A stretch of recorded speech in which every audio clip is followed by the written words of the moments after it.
ಇವತ್ತಿನ ದಿವಸದಲ್ಲಿ. ಈ ನಿಟ್ಟಿನಲ್ಲಿ ನಾವು ಕನ್ನಡದ ರಾಜ ಮನೆತನಗಳನ್ನ ಇವತ್ತು ನಾವು ಸ್ಮರಿಸಬೇಕಾಗಿರ್ತಕ್ಕಂಥದ್ದು. ಕನ್ನಡ ಭಾಷೆ ಎಂದಾದ ತಕ್ಷಣವೇ ಇವತ್ತಿನ ದಿವಸದಲ್ಲಿ ಒಂದು ಸರಿಸಾಟಿ ಇಲ್ಲದ ಭಾಷೆ, ವಿಶ್ವಶ್ರೇಷ್ಠತೆಯನ್ನು ಮೆರೆದಿರ್ತಕ್ಕಂಥ ಭಾಷೆ. ಪ್ರಪಂಚದ 7139 ಭಾಷೆಗಳ ಪೈಕಿ ಸರಿಸಾಟಿ ಇಲ್ಲದ ಭಾಷೆ ಎಂದರೆ ಅದು ಕನ್ನಡದ ಭಾಷೆ.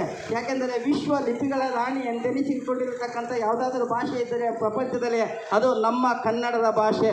ಕನ್ನಡ ಸುವರ್ಣಾಕ್ಷರಗಳಲ್ಲಿ ಬರೆದಿಡತಕ್ಕಂಥ ಒಂದು ಪವಿತ್ರವಾದ ಒಂದು ಸಂಪತ್ತು ಎಂದರೆ ಅದು ಕನ್ನಡದ ಭಾಷೆ. ಇವತ್ತಿನ ದಿವಸದಲ್ಲಿ ವಿಶ್ವ ಲಿಪಿಗಳ ರಾಣಿ ಎಂದೆನಿಸಿಕೊಂಡಿರತಕ್ಕಂಥ ಒಂದು ವಿಶೇಷವಾದ ಭಾಷೆ ಎಂದರೆ ಅದು ಕನ್ನಡದ ಭಾಷೆ. ಮತ್ತು ಇವತ್ತಿನ ದಿವಸದಲ್ಲಿ ಒಂದು ವಿಶೇಷವಾಗಿ ಕನ್ನಡ ಸಾಹಿತ್ಯ ವರ್ಗದಲ್ಲಿ ಕೊಟ್ಟಿರತಕ್ಕಂಥ ಕೊಡುಗೆಗಳನ್ನ ನಾವು ಇವತ್ತಿನ ದಿವಸದಲ್ಲಿ ಅದು ಸ್ಮರಿಸಬೇಕಾಗಿರ್ತಕ್ಕಂಥದ್ದು. ಅದರಲ್ಲಿ ಜೈನ ಸಾಹಿತ್ಯ, ವಚನ ಸಾಹಿತ್ಯ, ದಾಸ ಸಾಹಿತ್ಯ, ಶರಣ ಸಾಹಿತ್ಯ, ಬ್ರಾಹ್ಮಣ ಸಾಹಿತ್ಯ, ನಡುಗನ್ನಡ ಸಾಹಿತ್ಯ, ಹೊಸಗನ್ನಡ ಸಾಹಿತ್ಯ, ಹಳಗನ್ನಡ ಸಾಹಿತ್ಯ, ದಲಿತ ಸಾಹಿತ್ಯ, ಬಂಡಾಯ ಸಾಹಿತ್ಯ, ಜಾನಪದ ಸಾಹಿತ್ಯ, ಶಿಶು ಸಾಹಿತ್ಯ, ಹೀಗೆ ಸಾಹಿತ್ಯಿಕವಾಗಿ ಕನ್ನಡದ ಪರಂಪರೆಯನ್ನು ಇವತ್ತಿನ ದಿವಸದಲ್ಲಿ ವಿಶ್ವ ಮಟ್ಟದಲ್ಲಿ ಕೊಂಡೊಯ್ಯುವಲ್ಲಿ ಯಶಸ್ಸಿನ ಪಾತ್ರ ವಹಿಸಿದಂಥ ಹಲವಾರು ಮಹನೀಯರನ್ನ ನಾವು ಇವತ್ತಿನ ದಿವಸದಲ್ಲಿ ಸ್ಮರಿಸಬೇಕಾಗಿರತಕ್ಕಂಥದ್ದು.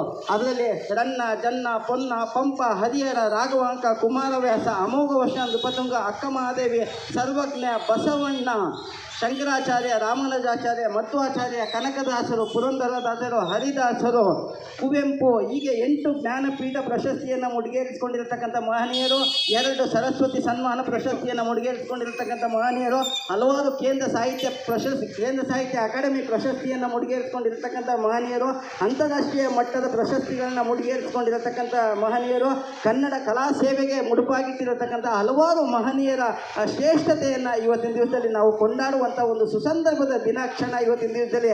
ಈ ನಿಟ್ಟಿನಲ್ಲಿ ನಾವು ಇವತ್ತಿನ ದಿವಸದಲ್ಲಿ ಭರತಖಂಡೆ ಜಂಬೂ ದ್ವೀಪ ಪ್ರದೇಶ ಎಂಬ ನೆಲೆಗಟ್ಟಿನಲ್ಲಿ ಇವತ್ತಿನ ದಿವಸದಲ್ಲಿ ಕರ್ನಾಟಕದ ರಾಜಧಾನಿ ಆಗಿರತಕ್ಕಂಥ ಬೆಂಗಳೂರಿನ ಕೆಂಪೇಗೌಡ ನಗರ ಮುಖ್ಯ ರಸ್ತೆಯಲ್ಲಿ ಆಯೋಜಿಸಲಾಗಿರತಕ್ಕಂಥ 70ನೇ ವರ್ಷದ ಕನ್ನಡ ರಾಜ್ಯೋತ್ಸವಕ್ಕೆ ಅತಿಥಿಗಳು ಆಗಮಿಸಿದ ನಂತರ ತಾಯಿ ಭುವನೇಶ್ವರಿಗೆ ಪುಷ್ಪಾರ್ಚನೆ ಮಾಡಿ ದೀಪ ಬೆಳಗಿ ಧ್ವಜಾರೋಹಣ ಮಾಡುವ ಮುಖಾಂತರ ಕಾರ್ಯಕ್ರಮಕ್ಕೆ ವಿದ್ಯುಕ್ತವಾಗಿ ಚಾಲನೆ ನೀಡಲಾಗುವುದು. ಮತ್ತು ಇಲ್ಲಿ ಸೇರಿರ್ತಕ್ಕಂಥ ಎಲ್ಲ ಕನ್ನಡ ಮನಸ್ಸುಗಳಿಗೂ ಸಹ ಒಂದು ವಿನಂತಿ, ಮುಂದಿನ ಭಾಗದಲ್ಲಿ ಹಲವಾರು ಕನ್ನಡದ ಪ್ರಥಮ ಕೊಡುಗೆ ಏನು, ಕನ್ನಡದ ಶ್ರೇಷ್ಠತೆ ವಿಶ್ವದಲ್ಲಿ ಯಾವ ಮಟ್ಟಕ್ಕೆ ಇದೆ, ಕ್ರಿಸ್ತ ಪೂರ್ವ ಹಲವಾರು ಶತಮಾನಗಳಿಂದ ಕನ್ನಡದ ಭಾಷಿಕರ ಕೊಡುಗೆ ಏನು, ಇವೆಲ್ಲವೂ ಸಹ ಸವಿವರವಾಗಿ ನಾನು ಮುಂದಿನ ಭಾಗದಲ್ಲಿ ಹೇಳಲಿಕ್ಕೆ ಇಷ್ಟಪಡ್ತೇನೆ. ಈ ನಿಟ್ಟಿನಲ್ಲಿ ಇವತ್ತು ಈ ಕಾರ್ಯಕ್ರಮಕ್ಕೆ ಅತಿಥಿಯಾಗಿ ಆಗಮಿಸಿದ ರಂಗಭೂಮಿ ಕಲಾವಿದರಾಗಿರ್ತಕ್ಕಂಥ ಆಡುಗೋಡಿ ಶ್ರೀನಿವಾಸ್ ಅವರು ಆಗಮಿಸಿದ್ದಾರೆ. ಅವರನ್ನು ಸಹ ನಾವು ಇವತ್ತಿನ ದಿವಸದಲ್ಲಿ ಬರಮಾಡಿಕೊಳ್ಳುವ ಒಂದು ಸಂದರ್ಭದ ಕ್ಷಣ ಇವತ್ತಿನ ದಿವಸದಲ್ಲಿ. ಮತ್ತು ಇನ್ನೊಬ್ಬರು ಕಿರಿತೆರೆ ನಟರು, ರಂಗಭೂಮಿ ಕಲಾವಿದರಾಗಿರ್ತಕ್ಕಂಥ ಎಸ್ಕಾರ್ಟ್ ಶ್ರೀನಿವಾಸ್ ಅವರು ಸಹ ಆಗಮಿಸಿದ್ದಾರೆ. ಅವರಿಗೂ ಸಹ ನಮ್ಮ ದಿವ್ಯ ಜ್ಯೋತಿ ಕನ್ನಡ ಗೆಳೆಯರ ಬಳಗದ ವತಿಯಿಂದ ಆತ್ಮೀಯವಾದ ಸ್ವಾಗತ ಸುಸ್ವಾಗತವನ್ನು ಕೋರಲಾಗುವುದು.